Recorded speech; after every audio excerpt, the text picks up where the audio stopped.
Tonight we're doing brief welcome and introductions. If you in the chat can post, as I mentioned at the beginning, you can post your name and what children you have that you are looking for schools for. So if it's a pre-K, or some of you might be even earlier than that. You might have a even younger child and you are just trying to get ahead of things, or you might have a child who's going to high school or middle school. So if you could share that as well, that'd be great. We're going to go through what is school choice, how to actually select a school, what tips would be helpful to you, what are your options, so some of the many different types of schools and some of the schools by name. How do you actually apply, and how does the lottery work? And we'll share some specific strategies for your application. Also, a little bit about Durham pre-K, and the pre-K application process through that system. And then we'll have time for questions and answers. We're going to focus the content for the first hour. Normally this is a session we do in an hour and a half. So we will kind of be a little leaner on some of the real deep information on maybe some specific schools, but we can cover some of those things in the chat. And also we're sharing our contact information with you, and any of us would be glad to follow up with you with some more specific information, or just an opportunity to talk with somebody individually about how you might be thinking about schools for your child. So what is school choice? I think that's a term that's probably familiar to a lot of people, but you may or may not be quite sure what that means. One thing we know is that choices can be stressful. We know that when we as humans make choices, if we have more options, we tend to make choices that might not be as productive, or decision making may not be as good. So just in general, the nature of choice is something that we find that can be very stressful. School choice in particular is the idea that we have many different schools to choose from in a public, schools that are publicly funded, or funding is provided that is public funding. In some states, that means a very large, what you might have heard of as a voucher system, where children get a voucher to attend any number of schools. In North Carolina, it mostly means that there are different types of schools you can choose from. There's a very small voucher type system that serves a very small population of students in North Carolina. So that's not really what we're talking about when we mean school choice. In Durham, we are talking about our public options, our public schools, our Durham Public Schools, a school system, and also our publicly funded charter schools. And we have many, many choices. And I think that's the part that can be very overwhelming. I can give you a really simple example of that. If we were in person, and actually if we were in person, I would have cookies for you. So I apologize that I'll be talking about cookies and do not have any to offer you right now. If I gave you a cookie and you were happy with that cookie, and then I walked away and I got a tray of cookies and there were 5 more choices, or maybe 6 more choices of other cookies, suddenly the cookie that you have, you might not be happy with that cookie. You want to see what else is on that tray. You might want to change your mind about which cookie you have. And school choice is a little bit like that too. We're often fine in communities where we have one choice and everyone's invested in that one school. But when we have 2 choices, 3 choices, 10 choices, more than that in many cases, it gets overwhelming and it does get stressful. So choosing a school is a stressful endeavor. And so that's one of the reasons we do this training, is to kind of demystify that process and hopefully reduce stress. Do you have to choose? We know in a publicly funded system that everyone has a right to attend a school.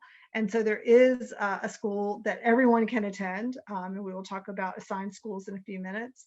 And a lot of times people want to know, is there a right or best school for your child? And we know from research and from practice that there typically isn't a right or best school, that many different schools can be the right school for your child. So all families have an assigned school in Durham Public Schools.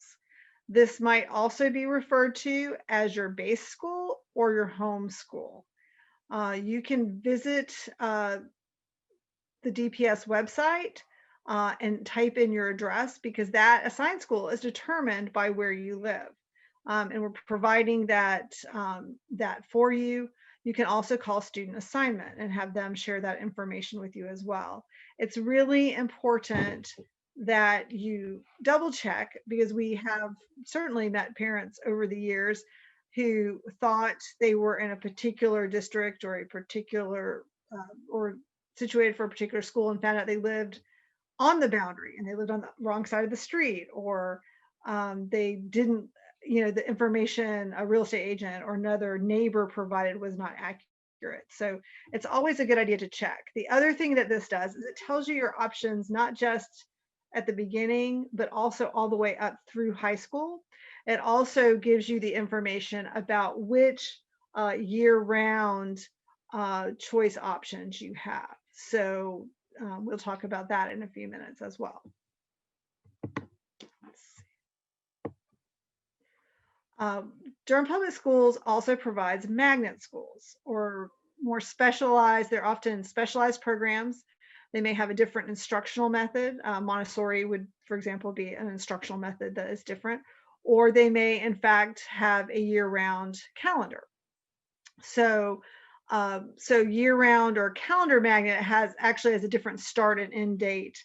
The holidays, for example, or vacation time would be different. Program magnets are focused particularly around a particular program, a particular approach, and each of them has something different to offer, and it may influence some of the course choices or some of the ways in which the school is organized.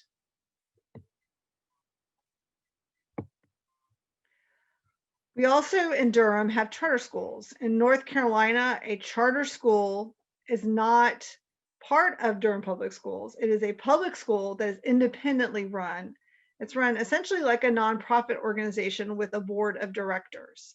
The state grants a charter to the school based on its application. So the school, if it wants to be created, applies to the North Carolina Department of Public Instruction to get that charter. So that's where that charter comes from. And they are, as public schools, they have to accept any student. However, like a public school system, if they have more students who are interested in their in that school, like as in magnet schools, they can select students by a lottery. But they, again, can't choose particular students over other students. That it's, again, it's a public school. You do not also have to live in the county in which the charter school is located. So there are families who may choose a school that's located near their work or near their home that may be in different counties, for example. So you might choose a school that's in Morrisville or in Wake County as a charter school because of where you work, perhaps. That's also an option.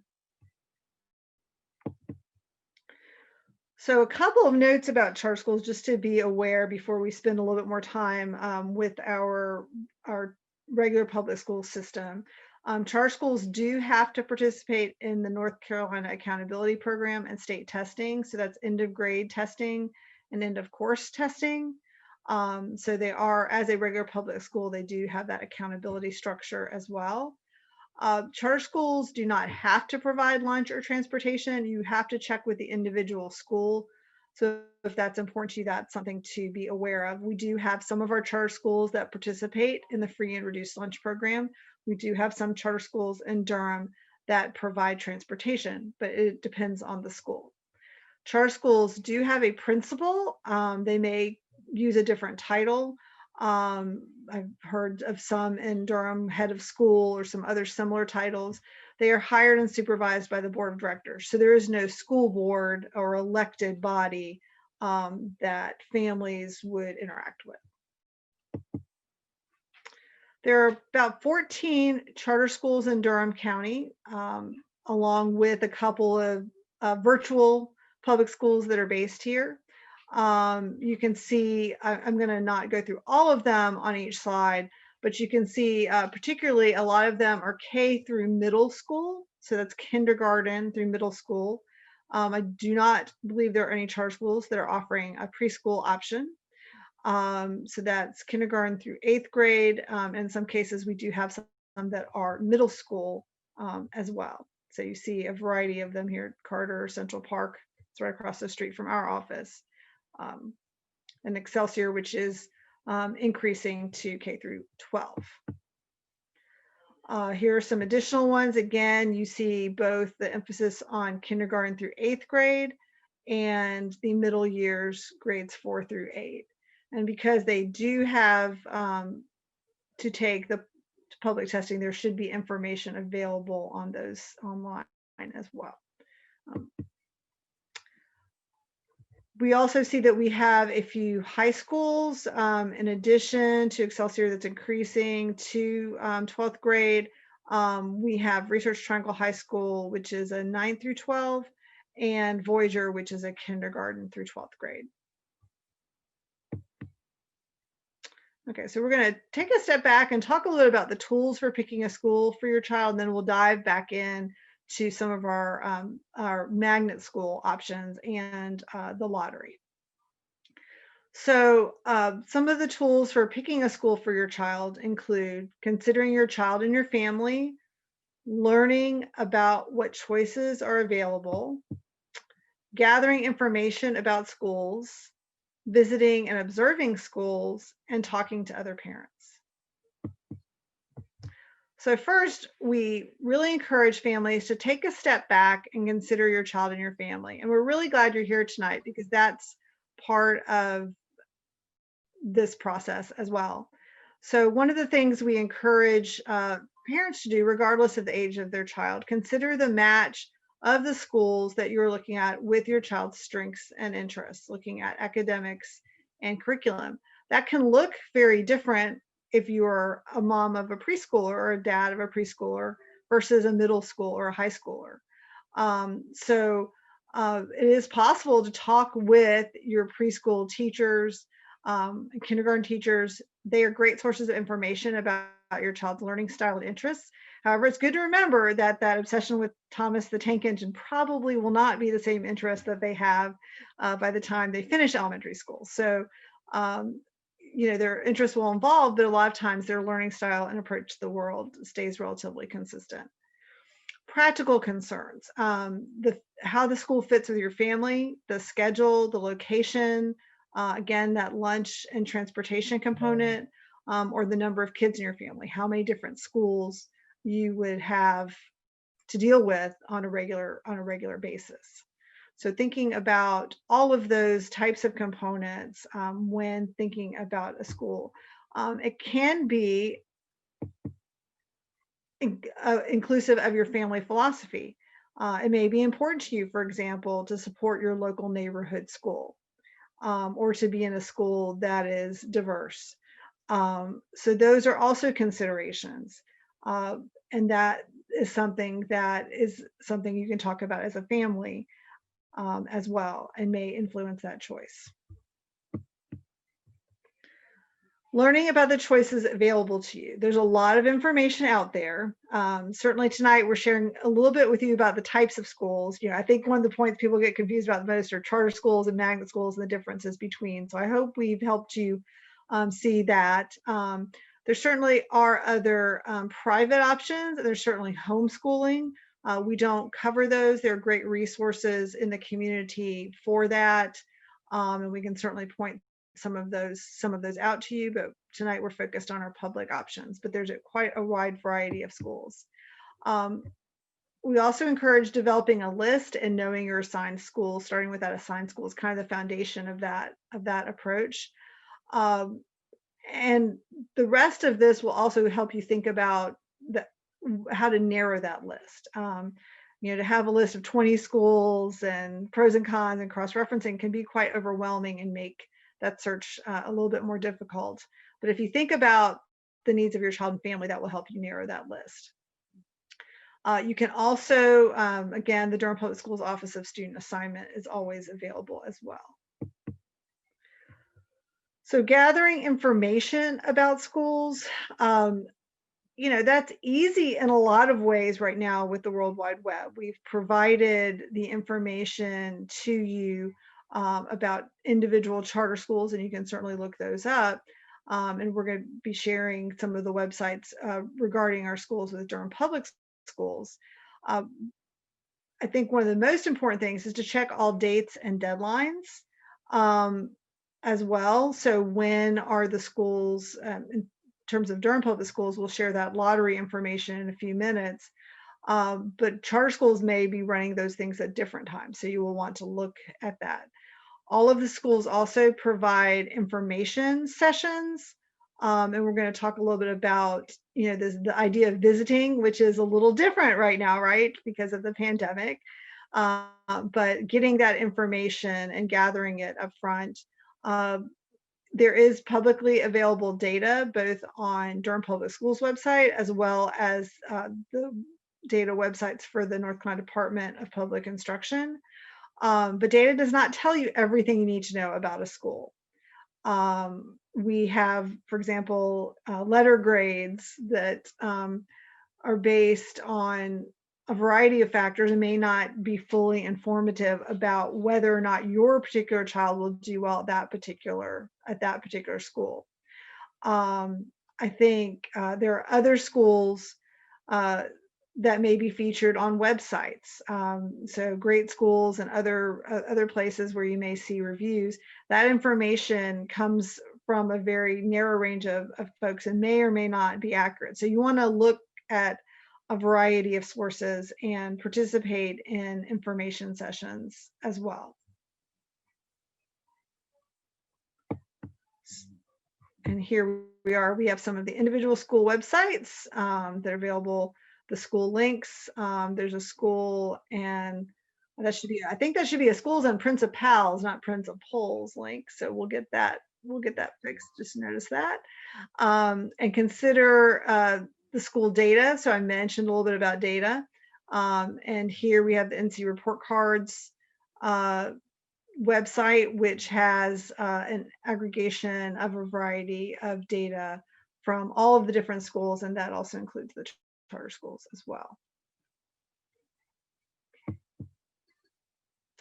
So visiting and observing schools. This is a key way that we encourage parents to collect information, and now it's difficult. However, all of our schools are doing virtual tours. So there should be virtual tours for nearly all of the magnet schools. And we're hoping that our sign schools are also doing some of those tours. A lot of our schools still, though, are doing events. They may have PTA meetings or musical performances. In some cases, athletics are actually going to be starting up and will be online. So there may be some other ways to visit schools. I'm going to mention a couple of things that you may want to remember when we are back in person. So as you do this in the future, we encourage parents to think about attending a school information session during the day when possible. And that is because you will actually get to see the school in action. So evening sessions sometimes are what busy parents who are working can do. But when you have the opportunity, go to that information session during the day and see that school in action. You can also go to more than one tour. If there's a school you're really serious about, sometimes different people do the tours. If you go in the evening versus the day, you might see or learn different things. You can also ask to talk with key school staff. So if you have a child who has a special need or a child who's academically gifted and you have some very particular questions, you can ask to talk to some of those staff folks directly. You also want to talk a little bit with your child, particularly if they're older. Children moving into middle school and most definitely by high school also have some ideas about this process, and certainly young people who are headed to high school should be participating in some of these opportunities to learn about schools. I think also with our friends who speak other languages, Spanish and other languages, ask about the resources in Spanish or your language. Are there Spanish speaking staff people for you to talk to? can they provide those accommodations? Most of our regular public schools have pretty strong plans. I think charter schools probably vary a little bit more just because of the amount of additional staffing they may have available. So it's definitely worth finding out if you as a parent, if you speak another language, how well will you be able to navigate the school? All schools should provide those interpretation translation resources. Okay, so that's important to know. But how they put that into practice is also important to know. Let's see, anything else I want to say here? I think that would be great. Let's see when they move. Next one. There we go. The last one we have is talking to other parents. And this is kind of an interesting one for us, especially in the age of social media, especially in a time when we are not connected. Parents often start very early talking with other parents and get ideas about schools from other people. And we always, put this last on our list. And the reason why is because your family or child is unique, and it's important to match your goals and needs. And your child and your family may have different needs from your best friend or your neighbor. You may have different experiences. You may have different family philosophies or family approaches. That doesn't mean that information from others cannot be useful, but I've seen a lot in the last few weeks of somebody saying, well, tell me which school is best, or tell me which school to go to. And for every school in Durham, in my experience over the last 15 years, I can tell you a great experience a family has had and a terrible experience. And it could be any school, the school that you think is the best school. I know people who've had terrible experiences. I also know people who've had great ones. So it's not atypical to have widely different ideas about what we need from schools as a family. I had a very, very visceral personal experience with this when I first went to school. So a friend and I both had boys, and both had boys in the same kindergarten class at the same school. Kind of cool thing, right? That's great. The school for my son was a wonderful fit. The teacher was like, if you could have made a teacher for my kid, this was the teacher. She was great. They were in love, they were in love as far as a teacher and a student could be. She thought he was great. He thought she was great. And it was a wonderful experience to have in kindergarten. My friend had the opposite experience. She had the worst possible experience she could have had in a classroom for her son. Her son had different needs from my son. The teacher and her son did not work well together, and the school did not provide the support she thought she needed. We were in the same school and in the same classroom, and we had these like markedly different experiences. And she actually left that school after that year and put her child in a different school. That's disappointing. Because I'd like to think that everyone would have the same experience, and that's not always the case. And so I think it's really important to just be aware when we talk to each other that we might have different needs. We're going to be sharing where you can also find out more information about the elementary magnets and middle and high school options in Durham Public Schools in the chat as well. So for elementary, there are a variety of options. You will see on this first slide, you see Sandy Ridge, a visual and performing arts magnet. Burton IB Elementary, that is one of our schools in the International Baccalaureate program, which is a program that's internationally recognized, and Durham Public Schools has schools at the elementary, middle, and high school years that provide this particular curriculum. The Club Boulevard Humanities Elementary, RN Magnets, RN Harris Integrated Arts and Core Knowledge. Switch. Moorhead at the top and George Watts at the bottom are both Montessori schools. They also include a pre-K component that we'll talk about in a bit at a sliding fee scale. WG Pearson is STEAM, and that includes, so STEM is usually technology, engineering, and math. The A stands for the arts, and gifted and talented elementary. Our Holt is one of our year-round options, but it's a little unusual in that it's a year-round option, and it's also a language academy focusing both on Spanish and Mandarin Chinese. Easily is another elementary year-round magnet, as well as Pearsontown. When you do your assigned school based on your address, it will also tell you which of these elementary magnets you can apply for based on your family home address. Our middle school magnets also include a variety of approaches. There are sometimes differences depending on the school and how siblings are treated. So in elementary schools, typically siblings there's a sibling preference. So to keep siblings together. At middle school, that changes a little bit, and you'll need to look at the particular school in terms of how that's handled. So we have Lakewood Montessori Middle. There is a preference for students who come from either of the Montessori elementary schools, but there are slots for students who do not come from the elementary schools, and 100% of the elementary school students don't choose to continue Montessori education at the middle school level.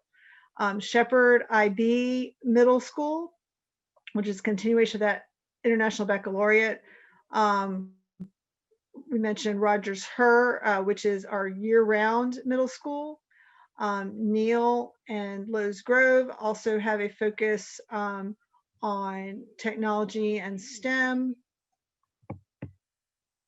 And then we have secondary school magnets, and secondary school means that it encompasses grades 6 through 12, and some families find this appealing for that reason. However, I have learned in many cases that students do go to middle school and they may actually still choose to go to a different high school. So that's not necessarily a guarantee that you stay at the same school. It just depends on your choices as a family. So we have the School for Creative Studies, which is in the northern part of Durham County, which focuses on some of the technical arts, and it is year-round. And then Durham School of the Arts has a traditional arts focus. And it does include everyone being involved in the arts in some capacity. So I have definitely experienced families where their child had very little interest in the arts and ended up not being as happy at Durham School of the Arts for that reason. So I think that's important to also be aware of at that middle school level if you're trying to enter that school. Let's see. We also have a variety of high school magnet options, and even though many of you are looking at younger grades, I think it's important to know what's ahead.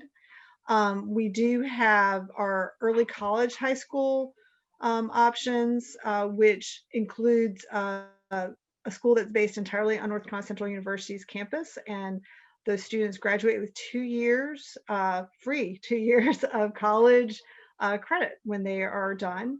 But all of their services and their principal and everything are based on the North Carolina Central campus. We also have the Middle College High School in a similar vein, which is located at Durham Technical Community College for grades 11 and 12. So they've typically attended other high schools for grades 9 and 10, then transitioned there for 11 and 12. That also includes students from Orange County, and they also graduate with college credit that they can carry to UNC system schools. City of Medicine Academy focuses on exactly what it says, on the medical arts. And then our IB diploma program continues kind of as a school within a school at Hillside High School. We also have the Southern School of Energy and Sustainability, and then Hillside New Tech High School, which is another kind of school within a school, focusing on technology within Hillside High School that has also been very successful. Occasionally, additional application materials are required for some schools, particularly if you're going to early college, high school, or some of those unique ones, and you would need to check with each school. That will be included in that lottery information as well. So high schools also offer pathways. So career and technical education pathways are available at every comprehensive high school, such as the engineering or STEM program, or junior ROTC at Riverside. So those would be also in the magnet system, but those are high school pathway programs. Transportation, if your child chooses a pathway program outside of your assigned high school. So I know a student at Jordan High School who is in the Riverside Engineering Pathway program. They can go to Jordan and pick up a bus at Jordan that will take them to Riverside. But there is no door-to-door transportation. With magnet schools, for the most part, with a few exceptions where there's some regional bus stops, there's not neighborhood transportation for high school pathways. Students do have to apply for the pathways in the lottery, and students at the assigned school have first priority. So the example I gave of Riverside's engineering program, students who already are attending Riverside as their assigned school would have a priority over a student who is not attending based on it being their assigned school. But the students who do attend Riverside as their assigned school still have to select that pathway in the lottery. I'm just going to show you some examples of some of the different pathway clusters. So this does provide some additional flexibility at the high school level. So a student who has some particular interests in architecture or agriculture, Northern has a very popular culinary program. The health sciences, variety of other options, information technology, and some others. I know there's a popular agriculture program at Jordan, for example. So how do you apply? Well, for Durham Public Schools, magnets at any level, and the pathway programs at the high school level, whether it be year-round or a program magnet, you apply through the Durham Public Schools lottery process that is now underway. It opened on Monday, January 11th and closes on Friday, February 5th at 5 p.m. And they are very serious about those elements. Typically, I know for a couple of the high schools, there are some additional requirements, and I'm not 100% sure how those are being handled during the pandemic, but I think the information on the lottery site is fairly clear, and there are always people that you can talk to at the Office of Student Assignment. It's important to have an email address for this process that you can check, because all of the communication will be by email. If any of you are on here and do not have a regular email address or need help, we would be happy to provide some help. And we're going to show some other places where you can get help. So you will apply online at dpsncapplication.com and follow all the deadlines and instructions. It does not matter when you apply. It is an open lottery, so whether you applied on the first day or the last day, you are equal in the lottery. It's not a first come, first serve. I'll explain to you how it works in just a second. But you will also see that there's additional information about the schools, and it does provide the information to you about things like sibling preference, and additional information about neighborhood or other types of transportation issues that you may encounter. So I think it's important to look at those. We're also happy to talk with you about that. Sometimes having that, trying to work through whether there's a sibling preference or not, along with everything else, can feel very complicated, and you may just need somebody to talk through that with you. The results are available on March 1st. So you may get an email about it, but it will be available on the dashboard. It is your responsibility as a parent to check that. If you do not accept the seat or decline the seat, if you don't accept it, you've declined it by March 19th by 5 p.m. So if on March 20th, you're like, oh my gosh, I forgot to do that yesterday, you will be out of luck. They are very rigorous about these deadlines. Part of that is how they try to be fair with everyone, treating everyone the same throughout the process. So just be really sure that you have accepted the seat. And every year I meet a parent who somehow has missed that step. And so I really just encourage you to make sure if you have applied through the process. The other thing is you may apply through this process and not choose to accept the seat, right? You might actually choose to go to your assigned school. That's also a fairly frequent occurrence as well.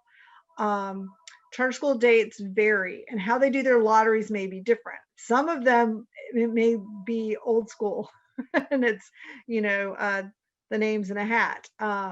But each school has a different approach and a different way of doing it. So you'll have to check with that school.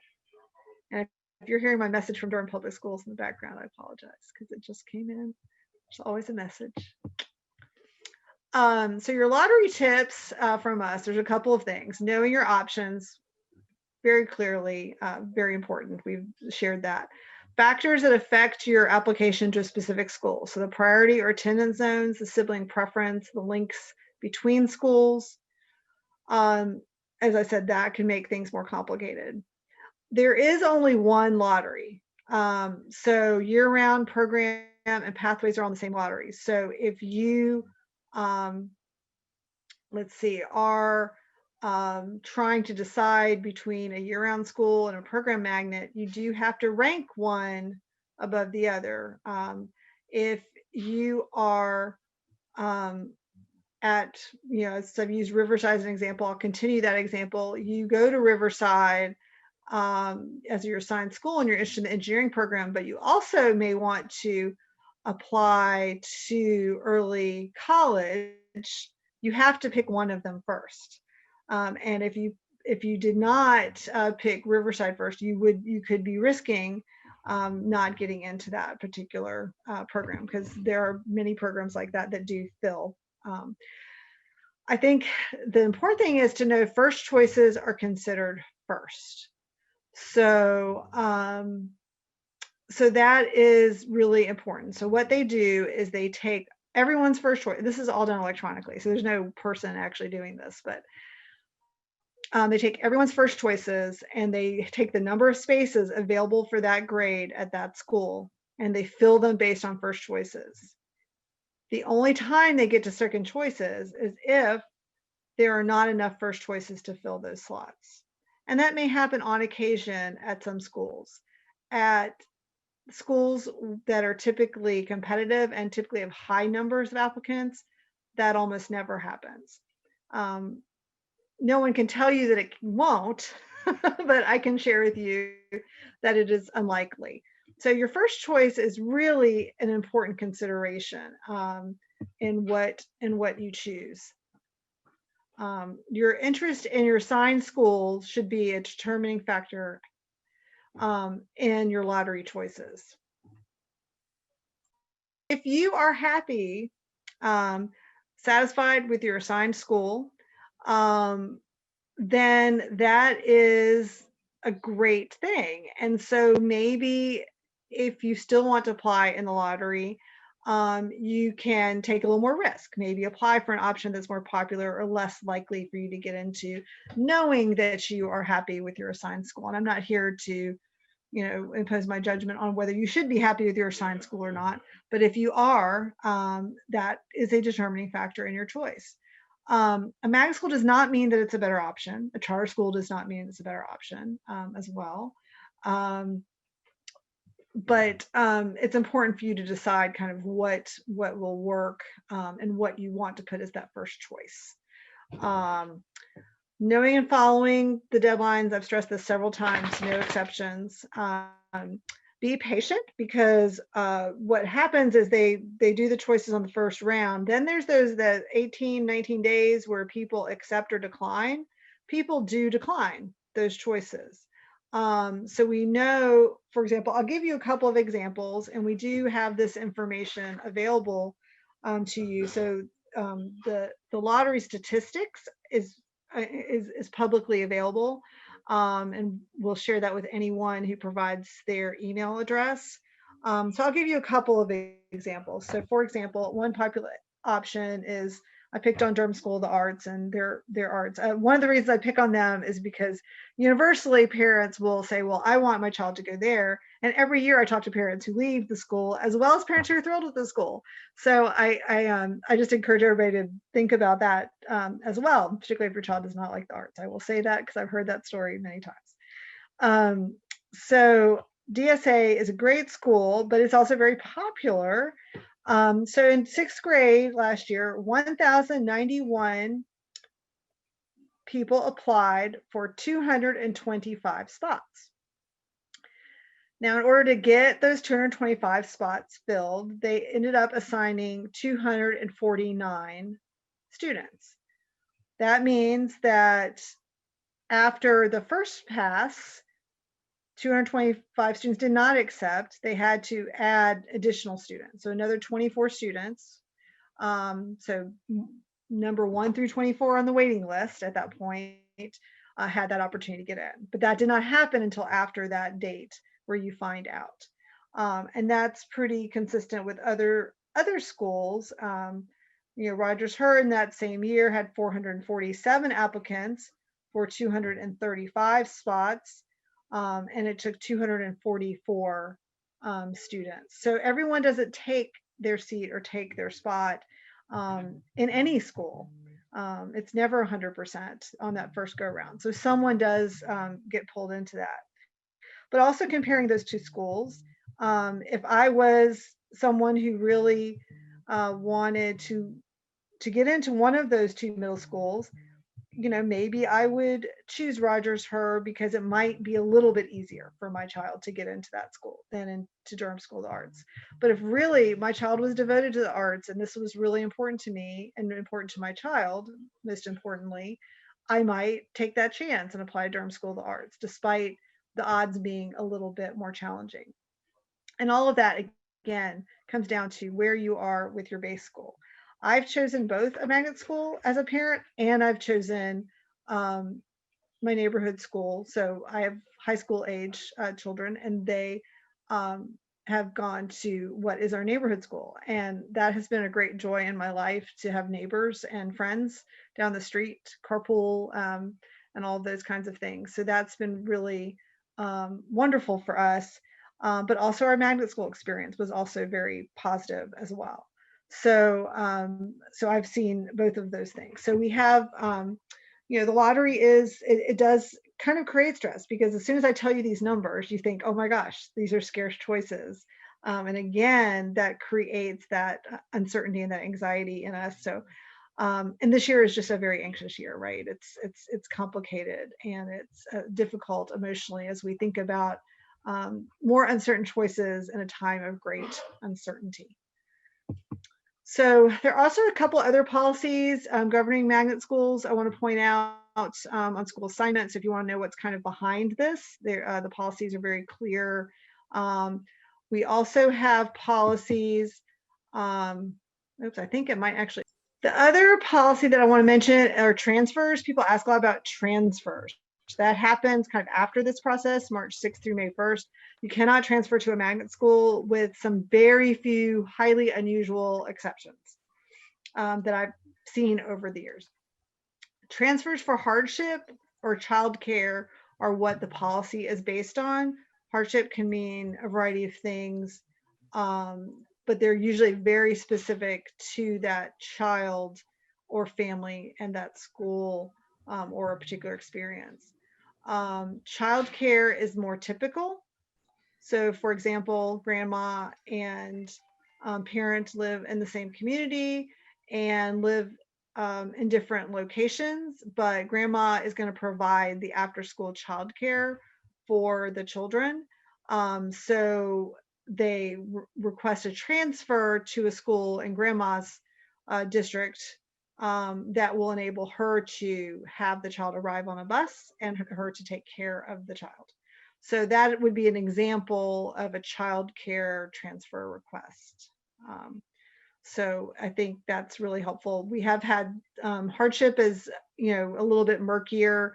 There have, been some cases I've seen of particular negative relationships a child's experienced in not with the school personnel, but some unique experience with maybe another child or some other type of thing, but it's not very, very typical, or a case of divorce where there's some unusual circumstance. So it's something really specific and really unusual, but those are a couple of ones I've heard a couple of times. Upcoming school events, the virtual school tours are online. And again, another place that you can call is the Office of Student Assignment if you need help with application system. Also, the Multilingual Resource Center at 560-2510 is excellent at helping families whose first language is not English navigate the system. So please do not hesitate to call them if you need help. And you can call us too.